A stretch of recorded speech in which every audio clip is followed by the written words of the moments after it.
バージョン3、インビジブルレイド。皆さんどうも、RRR です。どうも、初期機体です。制作動画パート4、やっていきますよ。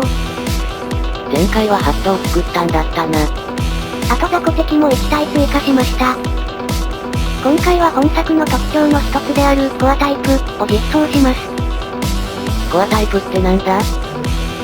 今まではずっとこのコアを使ってきました。こいつを標準型と呼びます。そしてこれをベースに飛行型と要塞型と追加します。なるほど、俺の仲間ってことか。家族が増えるよやったねタイちゃん。まずは飛行型。お察しの通り、羽が展開します。ちゃんとアニメーションがあるんだな。ちなみにアニメーションの方は前作でもちらっと言ったけど、独自のプログラムで作成しています。便利なツールがあるというのに。ロボも乗って動く場所がある程度決まってるので、汎用性の高さが逆に過剰だったりするわけです。さて、今のままでは羽が動くだけなので、これから動きの方もいじっていきましょう。重力の影響を受けないようにしました。翼を展開している時は対空できるんだな。その通り、空中で高度を維持したまま自由に動くことができます。これだけでも飛行型って感じがしますね。さらに、翼展開中8体の機動力を変化させるようにしました。水平移動は速くなる代わりに、旋回や上昇は遅くなります。直線的な動きが強化される感じだな。これで前作の飛行型と大体同じになりました。まだ何か変えるのか？翼展開時に前方移動するときは機体が向いている方向に動くようにしました。上を向けば上方向に、下を向けば下方向に進みます。後ろとか左右に移動するときはどうなるんだ？その場合はさっきのような、高度を維持した飛行になります。上下の移動が弱くなるというのが前作の飛行型の弱点だったので、より3次元的な動きができるようにしてみました。さらに旋回時の機体の傾け方を変更します。こんな感じ。なんか変な気がするが。地上で立ち止まっている時はちょっと違和感がありますが、飛んでいる時はこんな感じ。旋回によって移動方向も変わるというのが視覚的にわかりやすくなってると思います。なるほど。これで飛行型完成です。ついでに雑魚敵紹介。ヘリ型の V1 か V2 です。こっちに向かってきてトップアタックを仕掛けて離脱。ある程度離れると方向転換してまたこっちに向かってきます。撃墜時の回転がこだわりポイント。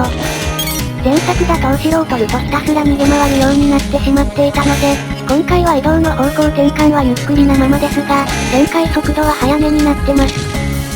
ずっと後ろを取り続けることが難しくなったので、前作より厄介度は上がってると思います。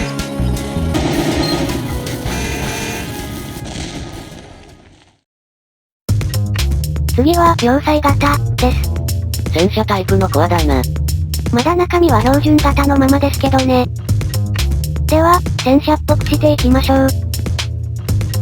移動時に機体が傾かないようにしました。まだ戦車っぽくはないな。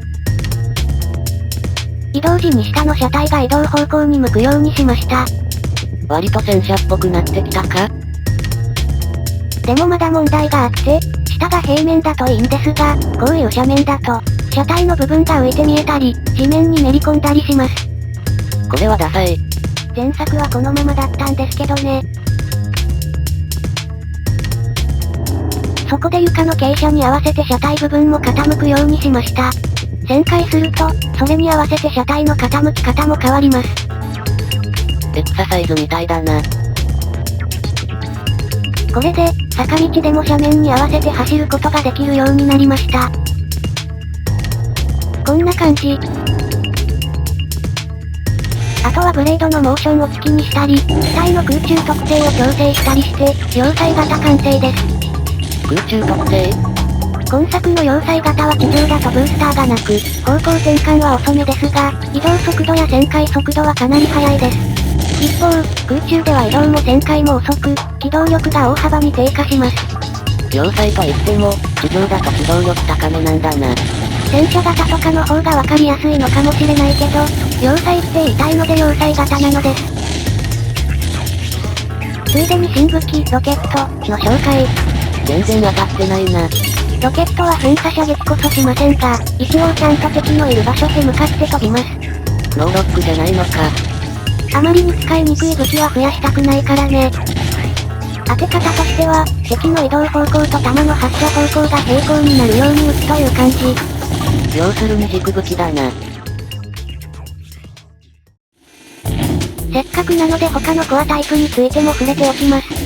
前作だと、標準型は基本性能高め、飛行型はモード切り替えで動きが大きく変わる、旋回型、要塞型は再現部や回避が苦手な初心者救済、強襲型、跳躍型は隠し要素満載で上級者向けのぶっ壊れ性能持ち、という感じでした。しかし実際のところアンケートなどの集計結果としては、特別強いコアというのはない方が良さげなのと、隠し機能はやはりというか、気づかれないままだと悲しいので、全体的なバランス調整以外に、コア機構自体も見直していきたいと思ってます。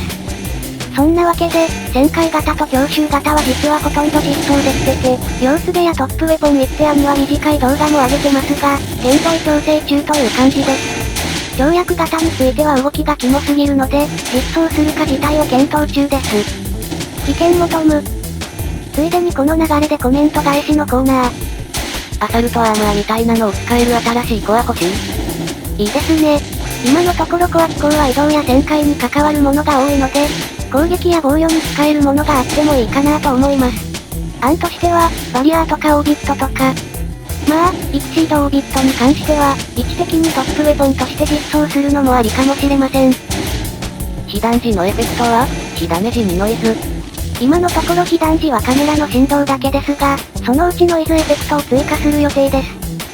あと、最近 PS4 のコントローラーを振動させることに成功したので、コントローラーを揺らすのもありかもなとか。熱はどうするの？熱管理で四苦八苦するゲーム。熱暴走はなしの予定ですが、アセンブル時の制限として、重量、エネルギー、熱の3すくみみたいにしても面白いかもなぁと考え中です。ということで今回の動画は以上になります。アイデア、要望等、何かあればコメントにてお知らせください。それでは、ご視聴、ありがとうございました。